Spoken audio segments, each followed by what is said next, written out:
Have you ever sat in a meeting so soul-crushingly redundant that you actually started calculating how many years in prison you'd get for lunging across the mahogany table? No? Just me? In my experience, I've met clowns. But let me tell you about the ringmaster and how dangerous his audience can be when they're hungry for a scrap of approval.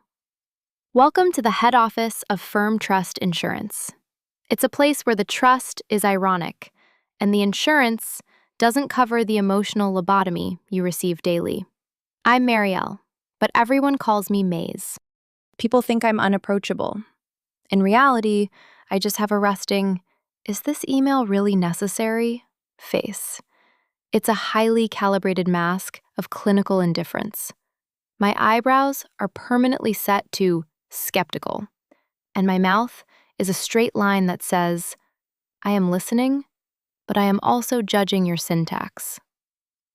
I don't do small talk, and I don't do work families. But I'll remember your nut allergy, and we'll ask about your kid's kindergarten graduation. I'm from a middle-class upbringing, which taught me the value of $1. I earn a decent salary and have a burning desire to be literally anywhere else but here. The air in the boardroom smells like expensive oud and unwashed desperation. At the head of the table sits Abel, our managing director. Abel is what happens when a Zeus complex gets a LinkedIn premium subscription. He is undeniably brilliant and twice as charming, with a smile that makes you feel like the most important person in the room, right before he uses that same mouth to dismantle your self-worth. He's divorced, a fact that he treats like a badge of honor, with his self-acclaimed title of Most Eligible Bachelor in the City. He truly believes every female species in Firm Trust is auditioning for the role of his next victim. Wife. Abel leans back, stroking his silk tie, his eyes scanning the room like a predator, picking out the weakest gazelle. "I was looking at the quarterly projections this morning," Abel begins, his voice a smooth, dangerous baritone, "and it occurred to me that I don't have a staff. Instead, I have a collection of expensive burdens. Marcus, I saw your sales forecast. It read like it was written by a toddler with a head injury. And Sarah, your PR reports are so creatively vacant, I'm surprised you found the office this morning without using Google Maps." He sighs, a sound of heavy, artificial martyrdom. "I don't even know why I continue to keep you all on my company payroll. I am the only one providing any actual illumination. The rest of you, you're just decorative houseplants, and not even the expensive ones, but the plastic kind from IKEA that gather dust and offer nothing back to the ecosystem. I do the work of 10 men, yet I'm anchored by people who can't even spell profitability without a spell check and a prayer." The room is silent enough to hear the hum of the fluorescent lights. I can sense everyone in the room holding their breath, lest Abel demands to know why you feel entitled to oxygen at that moment. Well, everyone but Sadie. Sadie is the office enigma. Officially, she heads customer service, but she's at this high-level sales review meeting because Abel treats her presence like a mandatory religious rite. She sits next to him, tapping a rose gold pen against her chin, looking intensely focused on a spreadsheet that she is almost certainly holding upside down. Rumor has it that if Sadie takes an off day, Abel's car doesn't even leave his driveway. She has zero technical knowledge, yet has the authority to override department heads. She clears her throat, and the room leans in. Abel looks at her with the adoration one usually reserves for a miracle. "You know," Sadie says, her voice airy and completely serious, "I was looking at the font on page 12 of last quarter's sales performance. It's very pointy. I feel like if we change the font to something rounder, like Comic Sans, the financial losses won't feel so aggressive. It's about the vibe of the loss, you know?" There is a beat of stunned silence. Marcus looks like he wants to swallow his own tongue. But Abel? Abel claps his hands together once, eyes shining. Brilliant, Sadie. Exactly. This is the kind of high-level emotional intelligence the rest of you lack. You're all worried about the numbers, while Sadie is solving the culture. He turns to me. Maze, take Marcus's illiterate sales data and Sarah's hollow PR notes. Rewrite the quarterly performance and projections by noon. And for heaven's sake, make the font less aggressive. Make it zippy. I stare at him.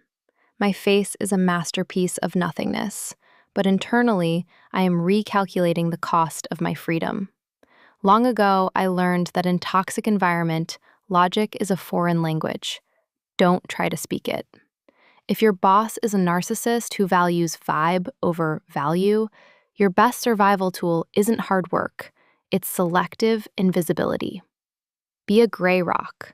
Be so boring and efficient that they have nothing to complain about, but no reason to play with you. As Abel dismisses the meeting, I stand up, clutching my iPad like a shield. I walk out of the boardroom, my face a mask of corporate compliance.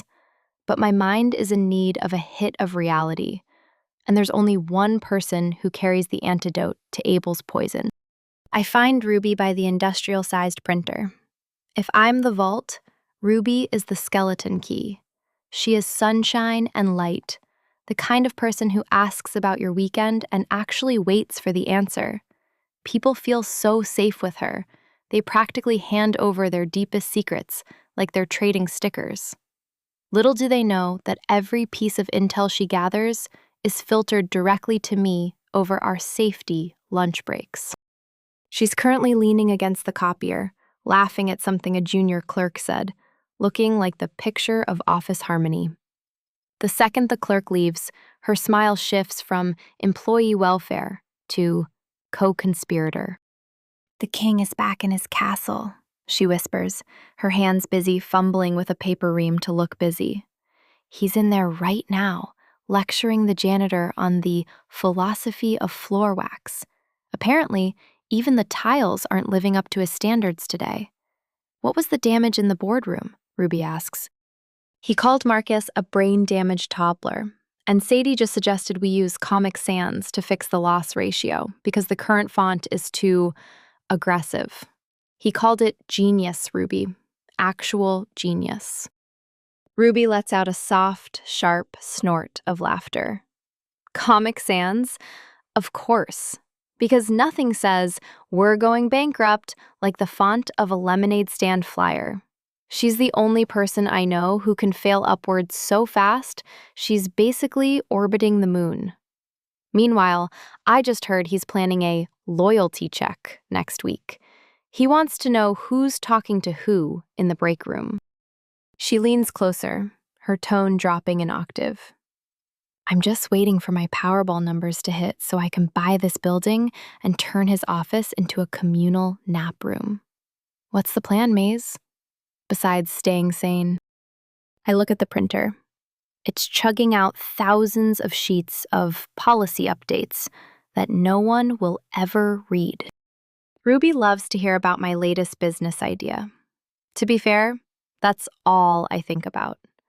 Coming up with my one-way business idea ticket to freedom. This time, I'm thinking about a subscription-based digital archiving for micro-niche artisans, I say. Think about it. There are thousands of small-scale creators, potters, knitters, indie jewelry makers, who are drowning in physical receipts and messy spreadsheets. They don't need a massive ERP system. They need a business-in-a-box digital organizer. A simple, aesthetic interface that tracks inventory, cost of goods sold, and tax deadlines for people who hate math.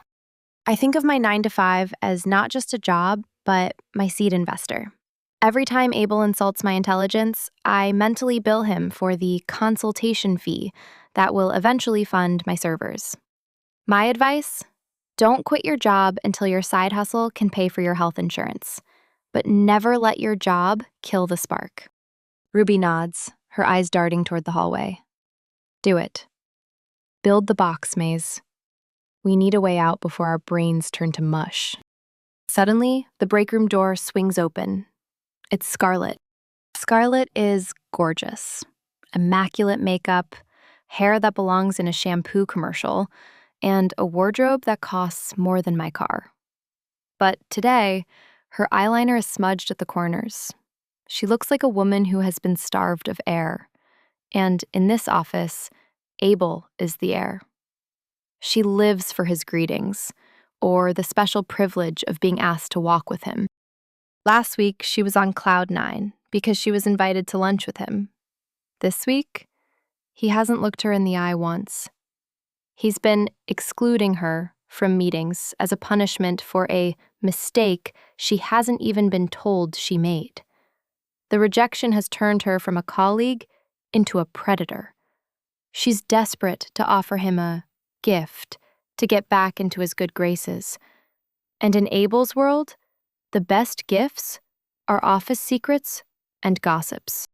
She looks at us, her gaze sharpening as she smells a conversation she wasn't invited to.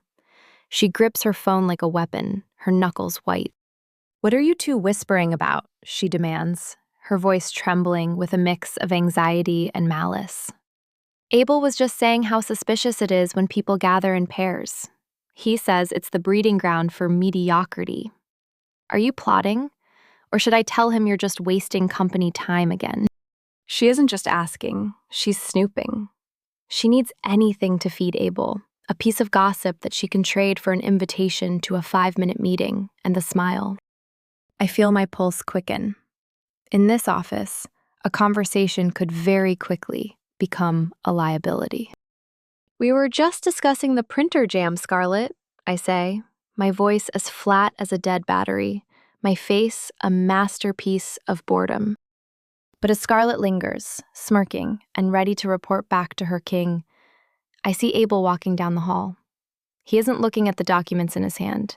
He's looking directly at us, with a smile that doesn't reach his eyes. He heads our way, ignoring Scarlett entirely. He's not even looking at Sadie. He's looking at me. Like he's seeing through me, and he knows everything about my planned one-way ticket to freedom. I'm so confused. Why is he looking at me?